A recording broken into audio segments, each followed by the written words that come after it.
Hola amigos, espero que estéis bien. Vous avez probablement vu qu'on met souvent un A après un verbe en espagnol, mais pourquoi on fait ça? Quand est-ce qu'on fait ça? J'ai la réponse pour vous et c'est juste après cela.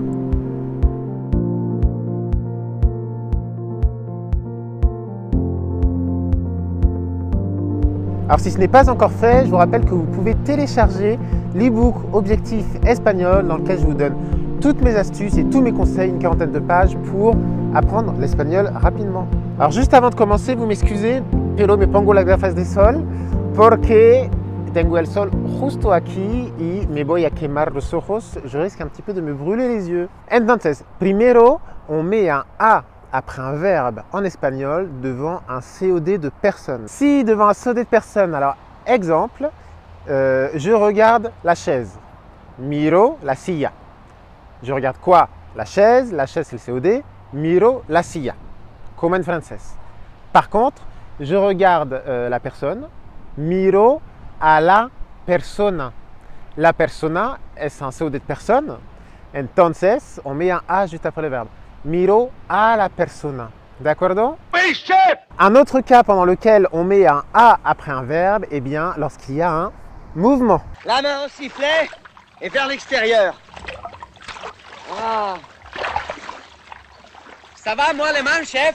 Et oui, on met un A devant un verbe lorsqu'il y a un mouvement. Vous vous souvenez, les prépositions après les verbes peuvent désigner si l'action est statique ou est en mouvement. Par exemple, ahora estoy en la playa.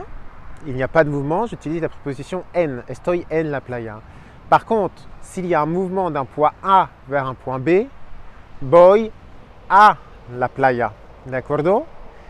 Et enfin, s'il y a un mouvement, pas d'un point A vers un point B, mais dans un périmètre, on utilise plutôt por ejemplo, me paseo por la playa. D'accordo? Oui, chef! Et enfin, mes chers amis, on met un A après un verbe pour former le futur proche.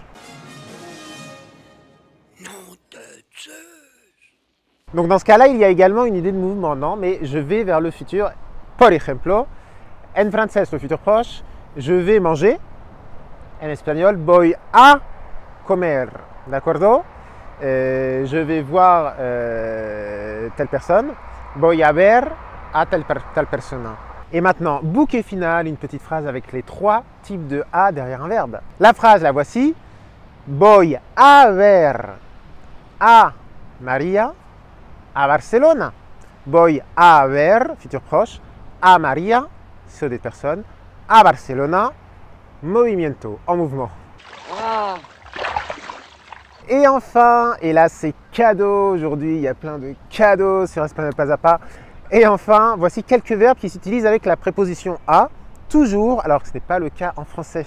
Donc ces verbes, il faut les noter, il faut les apprendre. Je vous rappelle qu'il y a beaucoup de verbes qui ont des prépositions différentes en français et en espagnol. Eh bien, vous pouvez noter ceux avec la préposition a. Par exemple, se rapprocher de, acercarse a. Et se passionner pour quelque chose, aficionarse a. Otro ejemplo, refuser de faire quelque chose, negarse a. De acuerdo? Traduire en français, traducir al francés. D'accordo? Oui, chef! Et bien voilà, j'espère que cette vidéo vous a plu. Si cette vidéo vous a plu, merci de me mettre un petit pouce, ça fait toujours évidemment très plaisir. Et maintenant, vous avez des devoirs. Non, c'est... Bien sûr que vous avez des devoirs, comme toujours en Espagnol Pas à Pas. Et les devoirs d'aujourd'hui, eh bien c'est très simple, vous me voyez certainement venir.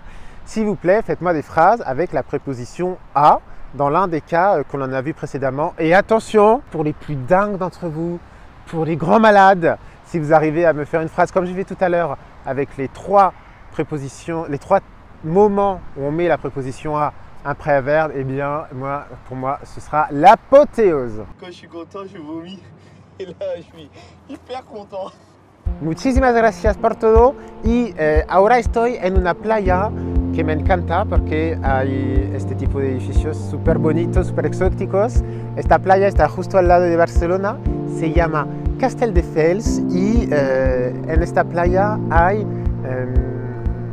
esta playa me gusta mucho porque tenéis la montaña que está justo aquí y tenéis el mar, claro que tenéis el mar. Me he despertado bastante temprano para tener el sol bajo, pero ya está súper alto y no me he despertado bastante temprano. Espero que os vaya todo muy bien, estamos en contacto, tenéis deberes y nosotros nos vemos para una próxima clase en vídeo. Que os vaya todo muy bien, amigos. Hasta luego, chao.